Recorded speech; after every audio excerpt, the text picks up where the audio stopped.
Okay, Birth of the Monkey King. Not from a stone, but from my brain, or basically because I was told these stories as a child. I looked at the translations, and wonderful scholars have translated every word, and it would knock you right off a seat into a coma because it's wonderful scholarly prose, and that's not the way my mother told it to us.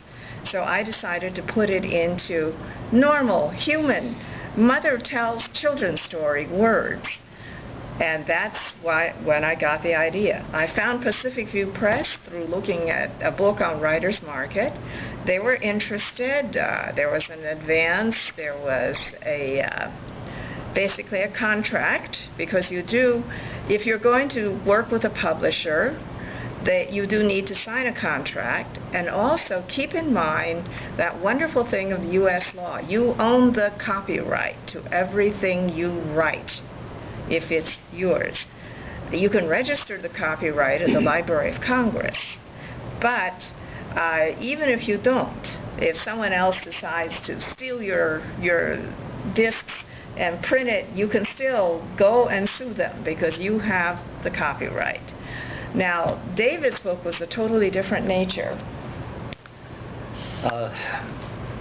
I was working in the embassy in Ottawa. I was the political counselor, and during that period of time I met a Liberal member of Parliament by the name of David Kilgore.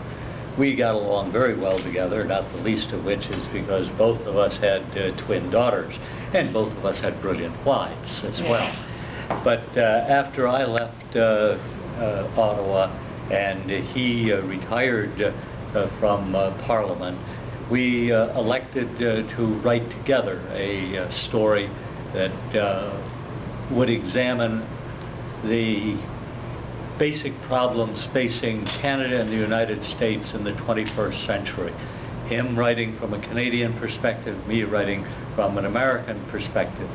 And this was the first time in which you had an American and a Canadian examining the full schema of problems ranging from culture to foreign policy to defense, including health, education, and the like. This was not a shouting heads exercise either. There were simply times when we laid out our differences or laid out the statements. Sometimes we agreed completely, sometimes we disagreed substantially, sometimes we just threw up our arms in despair, not being able to figure out whether there was any sort of an answer or conclusion. We too had publication excitement. We had an agreement with a Canadian university press, which in the end, when we were all ready to go to publication, they said, well, we have some problems with this. And at that point, we decided to look elsewhere. David Kilgore had an agent that he had positive experiences with before. We presented the text to several publishers. John Wiley was interested immediately. They offered us a contract, and then too we went through an extended process of getting it fact-checked, edited, re-edited, and finally published. It was a rewarding experience, but it too was a long and laborious one. How long did it take? Well, probably about, certainly it took a full 2 years of work, and it cost us a year when the university press elected not to publish what they had committed to publish.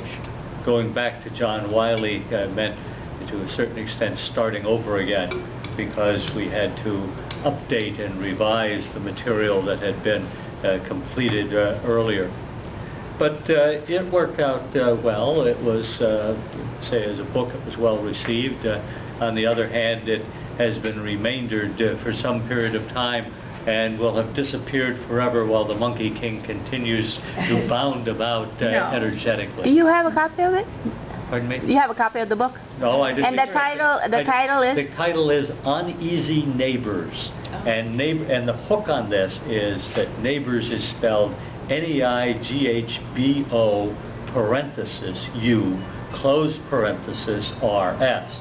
to illustrate in one easy, quick word the differences between Canadians and Americans. They spell it that way. How long did it take you to finish your book? Well, Monkey King, the actual writing took a year. Then I sent it to Pacific View Press, and it took them approximately another 3 years before they got back to me with suggestions for rewriting the last chapter and so on. It is a very small operation, nonprofit, ethnic, headquartered out of Berkeley, What do you mean? but they were honorable, and they did do invaluable editing work. It goes by the Chicago Style Manual. You need some sort of consistency on that.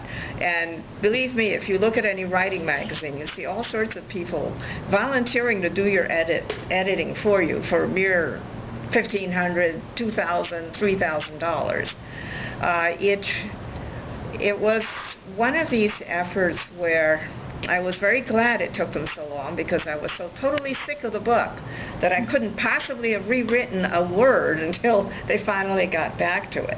My new project is going to be on Three Kingdoms and the way the various history was transmuted by my mother in an attempt to teach my brother and me not to be a chump. Realize people can have ulterior motives. Realize intelligence is important in warfare, not just charging ahead, so on. So, and that I expect to have absolutely zero commercial value. So I think I will look for a way to be author-funded. I'll check out Pacific View Press, because they do author funding, but they don't accept all of them.